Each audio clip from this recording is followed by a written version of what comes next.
नमस्कार। दिल्ली की 12 सीटों के नतीजे आ चुके हैं और संगम बिहार ए में कांग्रेस ने प्रचंड जीत हासिल करी है। तो इसी मौके पर आज हम तुगलकाबाद विस्तार में मौजूद हैं और चंद्रकांत बंटी गिरी जी हमारे साथ मौजूद हैं, जो कि दिल्ली प्रदेश कांग्रेस कमेटी के सदस्य हैं। इसके साथ साथ संगम बिहार ए में उनको वार्ड इंचार्ज की जिम्मेदारी निभाई। कितनी जिम्मेदारी उन्होंने निभाई और संगम बिहार में कितना कठिन उनका ये संघर्ष रहा, उनके प्रत्याशी का संघर्ष रहा, यह भी हम उनसे बातचीत करेंगे। संगम बिहार सीट पे जो सबसे बड़ा वहाँ पे बीजेपी की तरफ से तीन सांसद लगे रहे, मुख्यमंत्री उप मुख्यमंत्री लगे रहे और बीजेपी ने पूरी जान उसमें झोंक दी थी। या यूँ कह लीजिए दिल्ली की सबसे हॉट सीट थी, उस पर कांग्रेस ने बीजेपी के ऊपर जीत दर्ज की है। क्या कुछ कहना चाहेंगे इस मौके पर? सबसे पहले तो मैं आपके ये चैनल RBN न्यूज़ 24/7 और मेरे देश मेरी की खबर का बहुत बहुत धन्यवाद, जो मुझे आज मेरे पास आ पाए और इस साक्षात्कार के लिए समय निकाला। और दूसरी बात मैं कहना चाहूँगा कि आपने पूछा कि सभी लगे रहे, नेता लगे रहे। देखिए, नेता बड़े से बड़े आज CM भी आई, MP साहब भी आए और जो भी लीडर बाहर से, दिल्ली से बाहर से भी आए, पूर्वांचल से भी बहुत लीडर आए, विधायक जी भी लगे रहे और दिल्ली के जो वीरेंद्र सचदेवा जी भी लगे रहे। लेकिन सुरेश चौधरी जो कांग्रेस से खड़े थे, जो पिछली बार 2300 वोटों से रह गए थे, लेकिन इस बार कांग्रेस में शामिल होकर हमारे आदरणीय नेता देवेंद्र यादव जी, जो हमारे दिल्ली प्रदेश अध्यक्ष हैं, काजी निजामुद्दीन साहब जो प्रभारी साहब हैं, और हमारे सह प्रभारी दानिश अबरार जी, ये जो हमारे नेता हैं, उन्होंने बहुत सूझबूझ से, सोच समझकर और सुरेश चौधरी जी को टिकट दिया कांग्रेस से। और उसका विश्वास ये रहा कि कांग्रेस वहाँ से 4000 के करीबन वोटों से जीत के आई। और वो इसलिए जीत के आई कि कुछ मेहनत कांग्रेस से की थी और कुछ सुरेश चौधरी जी की अपनी मेहनत थी। 1 और 1 11 हो गए और 11 जो हो गए तो हमने सीट निकाल दी। और इन जो नेता जितने लगे रहे वो सब विफल रहे। देखिए, वायदे करना, CM मैडम आई रेखा जी और वायदे करे 100 करोड़ रुपए 200 करोड़ रुपए संगम बिहार के लिए देंगे। सिर्फ वो कह देना कि हम ये 200 करोड़ देंगे मोदी जी की तर्ज पे, जैसे बिहार के अंदर अदर स्टेटों में भी बोलते आए मोदी जी, हम 10,000 करोड़ देंगे, 5,000 करोड़ देंगे, दे दूँ या ना दूँ, वो वाली कहानी मोदी जी की जो थी ना, वो सब यहाँ धरी की धरी रह गई। क्योंकि वादे करना और विकास करना और जनता के लिए अपने कार्य को करवाना और करना, ये बहुत अलग बात है। सुरेश चौधरी ने इन सब बातों को एक विराम देते हुए, कितने भी लीडर आए, कोई भी आए, लेकिन उन्होंने अपना जो विकास पिछले 5 साल किया था, पहले निगम पार्षद के रूप में जनता के बीच में रहे, नालियाँ साफ कराई, खरंजे ओके कराए, पानी की सुविधाएं दी और जो मूलभूत सुविधाएं थी वो दी। लोगों की शादियां होती थी, उनमें बढ़ चढ़ के हिस्सा लेना, लोगों के सुख दुख में हिस्सा लेना। ये राजनीति और राजनीति का जो एक नेता की जो मर्यादा है, उस हिसाब से चलना। उस चलने के बाद सुरेश चौधरी ने अपनी जीत दर्ज करी। किसी नेतागिरी के ऊपर जीत नहीं दर्ज करी।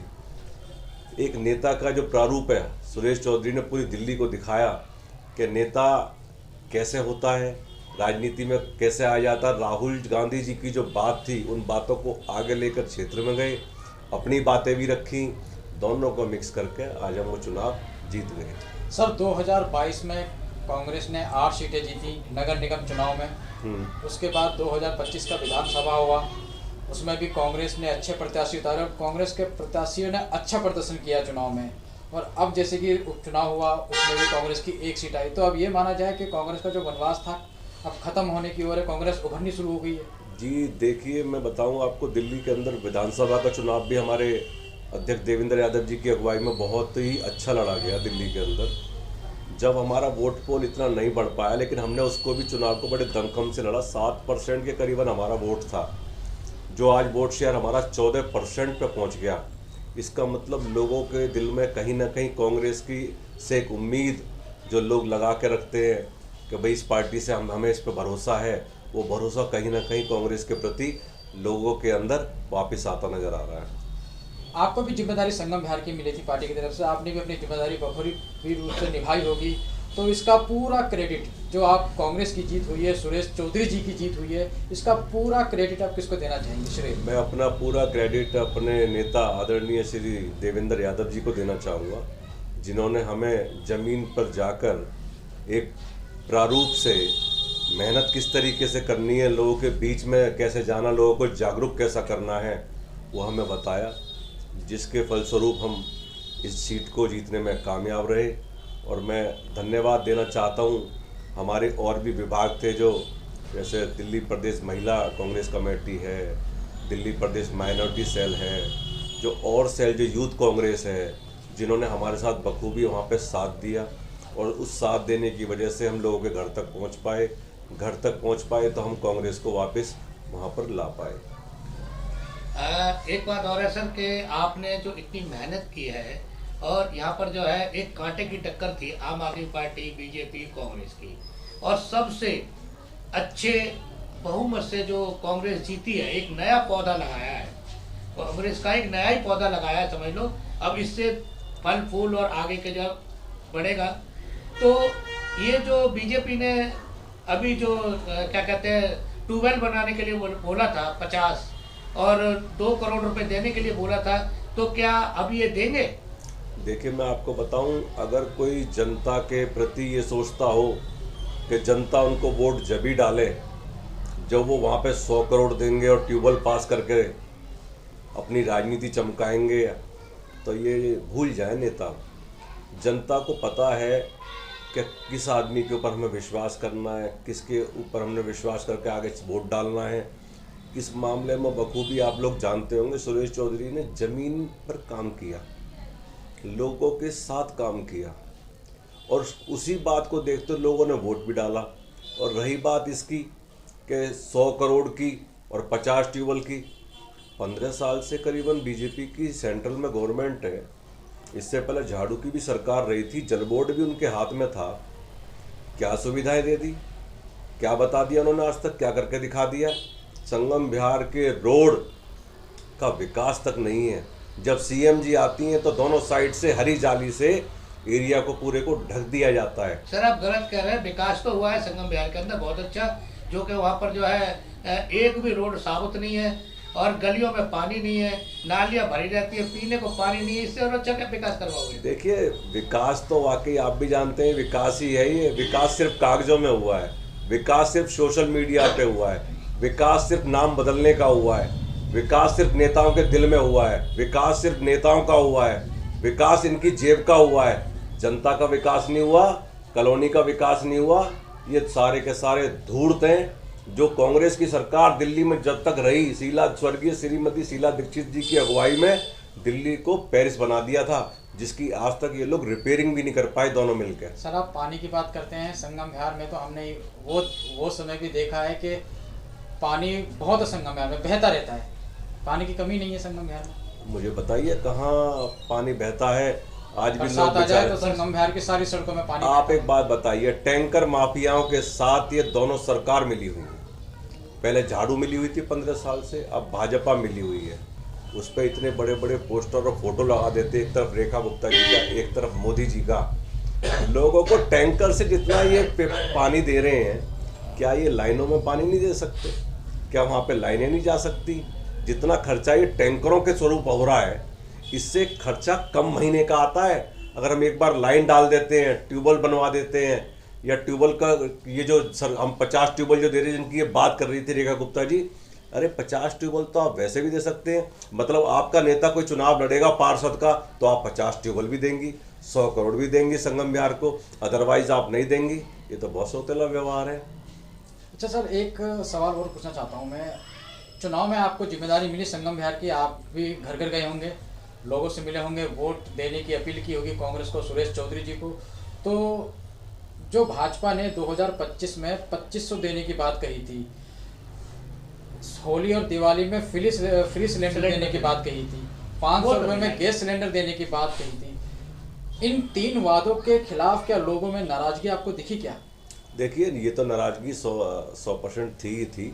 और उसके बाद में यही बता दूँ, नाराज़गी के अलावा होता है कि जनता के बीच में काम करना, वो काम करना कहीं नहीं जानते हैं, सिर्फ मुद्दे से भटकाने की कोशिश करते हैं और लोग लुभावने लालच देते हैं।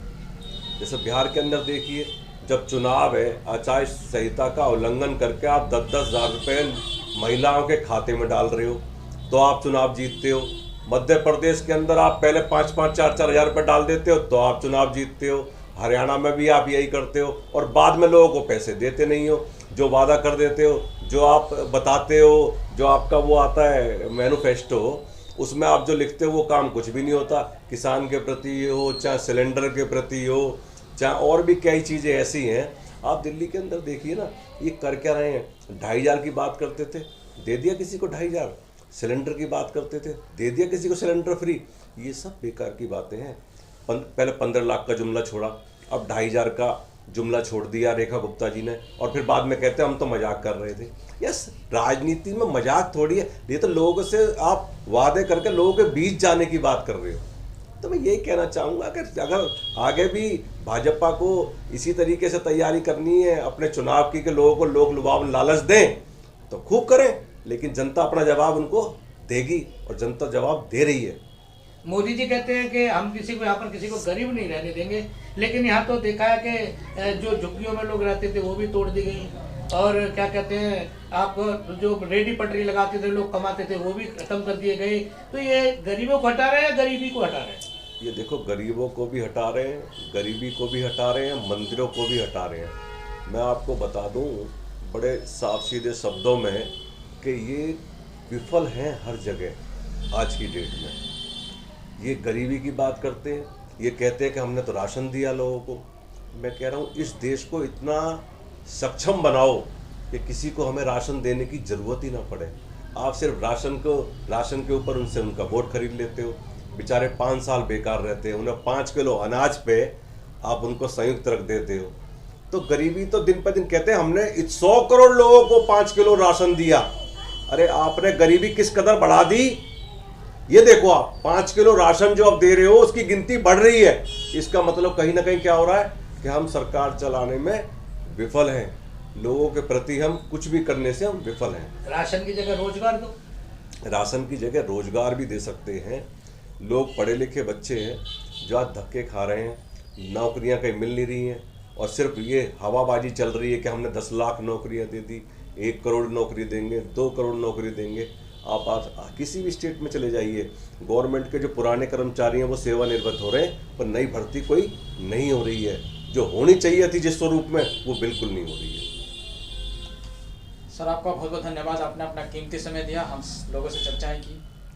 धन्यवाद आप लोगों का है। सबसे बड़ी बात है आपका ये जो RBN सबसे बड़ी चीज़ ये है सर, आपने संगम बिहार के अंदर मैंने खुद देखा कि आपने जो मेहनत की है ना, उसकी कोई वो नहीं है। देखिए, ये मेहनत का भी आदमी, कहते हैं ना फौज में जब एक जो हमारा सीमा सुरक्षा बल का कर्नल हो चाहे कांस्टेबल हो, जब लड़ने जाता तो एक एग्रेसिव जो नेस होती है उसको पीछे से कहीं से बूस्ट मिलता है, और वो अकेले उसकी हिम्मत नहीं है। ये मेरी अकेले की हिम्मत नहीं है, मेरे को भी मेरे दिल्ली प्रदेश कांग्रेस कमेटी के नेता आदरणीय अध्यक्ष देवेंद्र यादव जी और काजी निजामुद्दीन साहब, दानिश अबरार साहब ने एक हिम्मत ऐसी दी जिन्होंने मेरे पे विश्वास किया।